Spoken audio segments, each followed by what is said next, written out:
Unacademy. Let's crack it. Hello दोस्तों, welcome to pathfinder.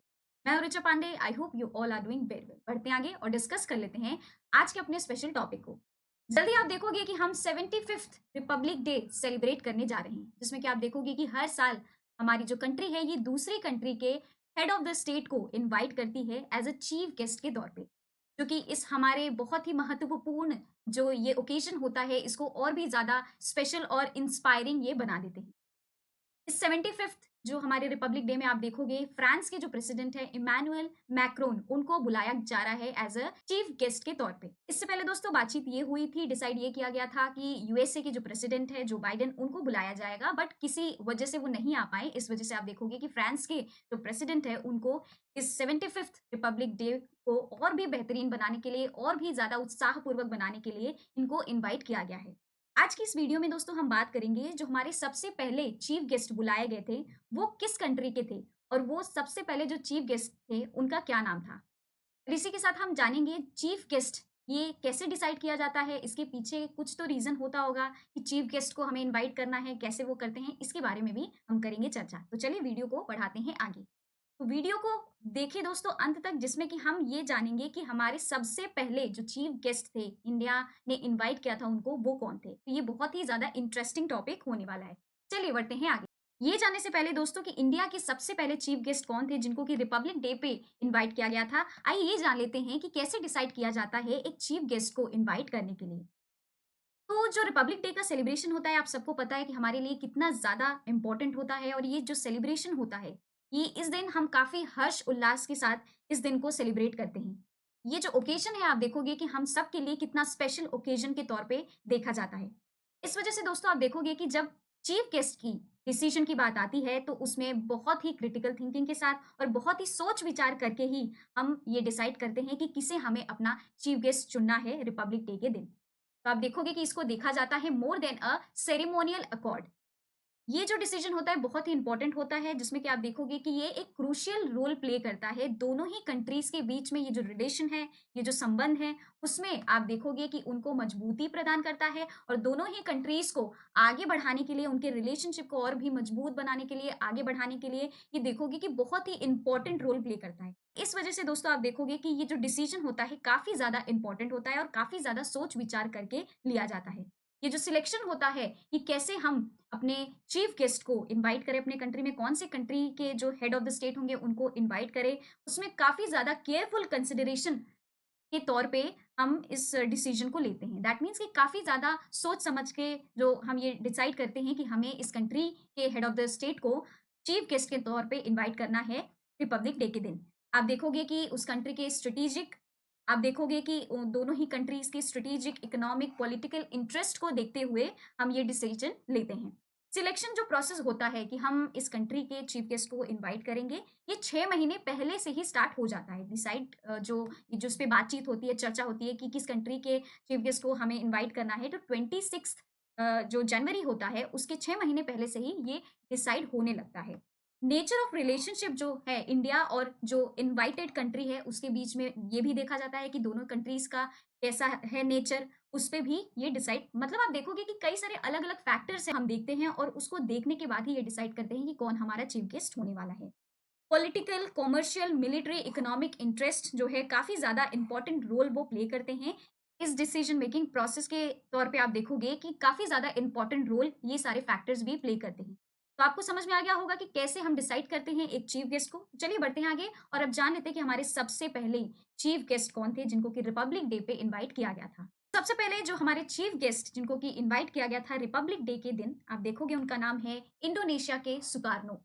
जैसे कि हमारे कंट्री के father of nation Mahatma Gandhi ji को बोला जाता है, वैसे ही इंडोनेशिया के फादर ऑफ नेशन सुकार्नो है।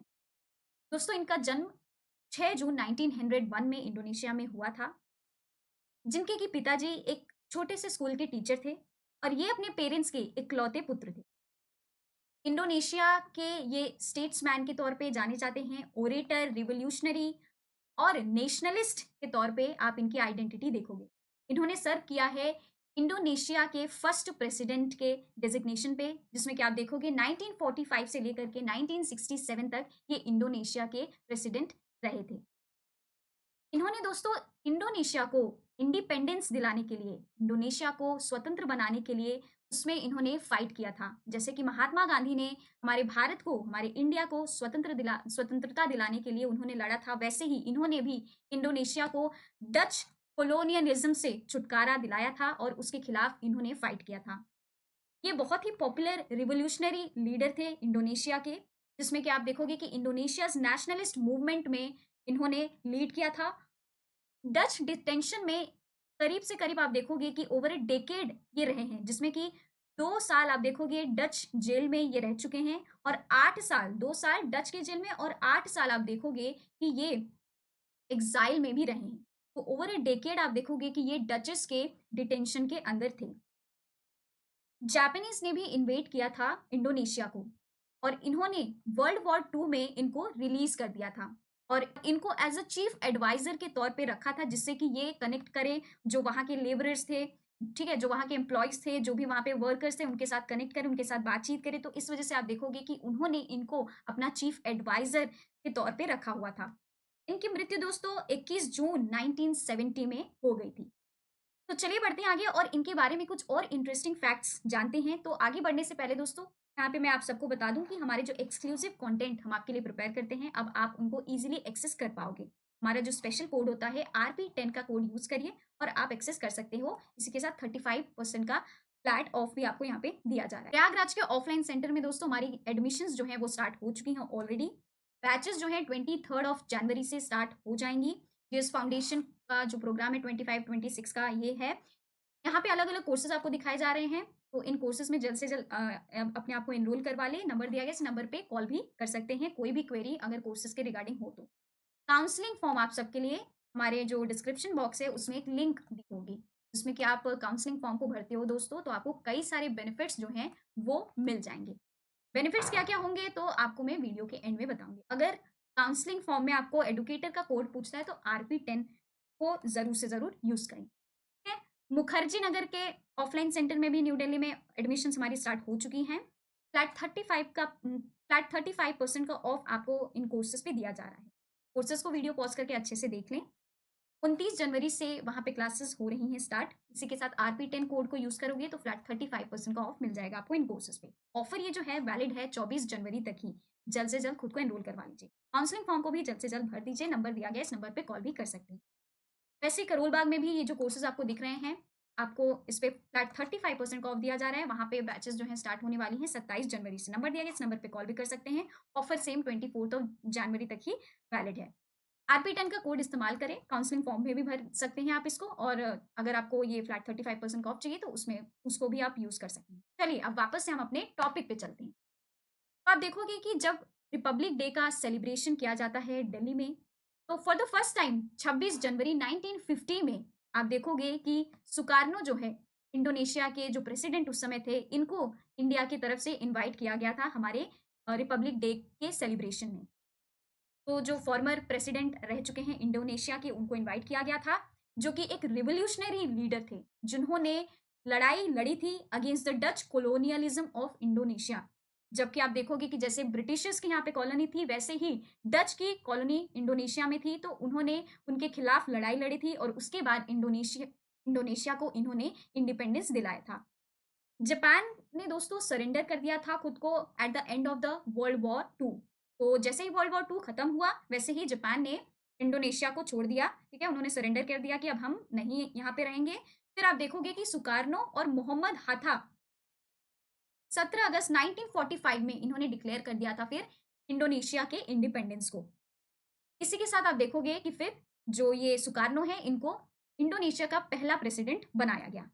डचेस ने ये भी ट्राई किया, दोबारा भी ट्राई किया कि कैसे हम दोबारा से इंडोनेशिया को इन्वेड करें, अपनी कॉलोनी वहाँ पे फिर से एस्टैब्लिश करें। बट आप देखो सुकार्नो ने रेजिस्टेंस मूवमेंट जो है फिर से स्टार्ट किया था और उसी रेजिस्टेंस मूवमेंट को देखते हुए फिर डचेस ने फाइनली ये डिसाइड किया कि नहीं भाई, अब हमसे नहीं हो पाएगा यहाँ पे, क्योंकि अब हमारी दाल नहीं गलने वाली है यहाँ पे। तो इस वजह से आप देखोगे कि इन्होंने प्रॉपरली फिर इंडोनेशिया को छोड़ दिया और उसके बाद वो वहाँ पे नहीं गए और फिर प्रॉपरली इंडोनेशिया आज़ाद हो और फिर दोस्तों फाइनली 1949 में डचेस ने रिकॉग्नाइज किया इंडिया को as a independent and sovereign country. That means कि अब इंडोनेशिया इंडिपेंडेंट है और सोवरिन है कि वो खुद में ही सक्षम है कि वो अपने जो भी उनकी मैनेजमेंट है, जो भी उनके इंटरनल अफेयर्स हैं, उसको वो मैनेज कर सकती है। कोई एक्सटर्नल जो पावर है, उनके इंटरनल मैटर्स में नहीं घुस सकती है, ना इंटरफेयर कर सकती है। उसके बाद आप देखोगे कि सुकार्नो जो है वो उनको फादर ऑफ प्रोक्लेमेशन कहा गया। ये तो हो गई दोस्तों इंडोनेशिया की इंडिपेंडेंस की कहानी, जिसमें कि आप सबने देखा कि कैसे इंडोनेशिया इंडिपेंडेंट बनी, कैसे स्वतंत्र बनी।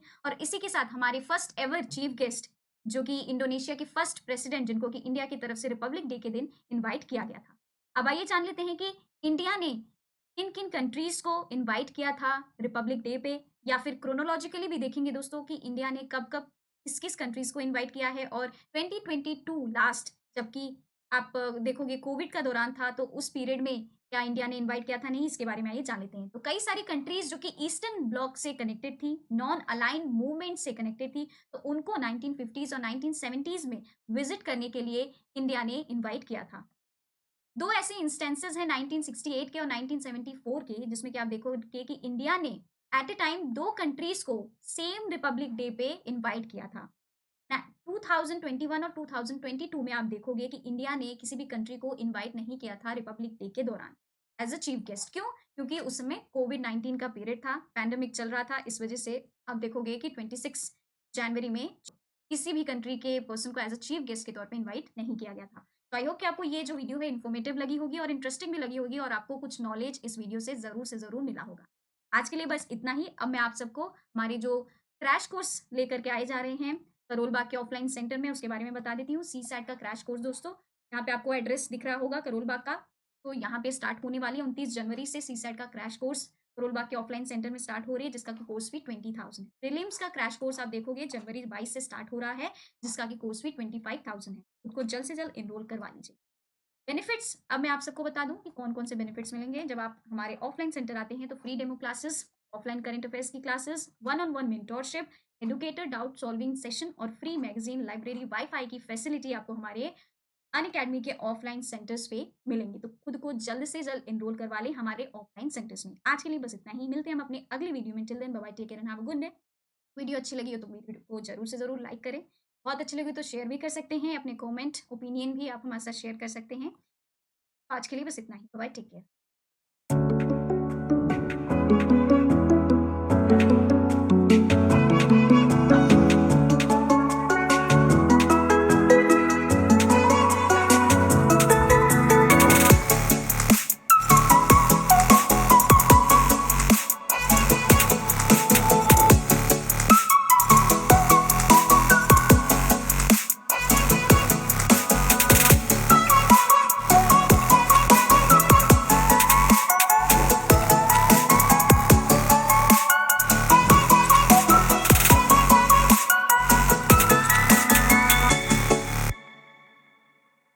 Unacademy.